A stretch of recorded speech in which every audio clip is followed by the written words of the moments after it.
સુરતમાં અકસ્માતની વધતી ઘટનાઓ વચ્ચે સરદાર બ્રિજ પાસે 108 એમ્બ્યુલન્સ સાથે 3 વર્ષની બાળાનો અકસ્માત સર્જાતા 108માં જ બાળાને હોસ્પિટલે ખસેડાઈ હતી। સુરતના સરદાર બ્રિજ ખાતે અકસ્માતની ઘટના બની હતી, જેમાં 108 એમ્બ્યુલન્સ સાથે 10 વર્ષીય બાળકીનો અકસ્માત થયો હતો। બાળકી સાયકલ લઈને સ્કૂલે જવા રોડ ક્રોસ કરતી હતી તે સમયે બાળકી 108 એમ્બ્યુલન્સની અડફેટે આવતા 20 ફૂટ ફંગોળાઈ ગઈ હતી।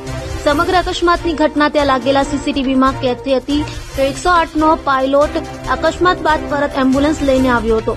અકસ્માત થયો તે જ એમ્બ્યુલન્સમાં બાળકીને સારવાર માટે હોસ્પિટલમાં ખસેડાઈ હતી।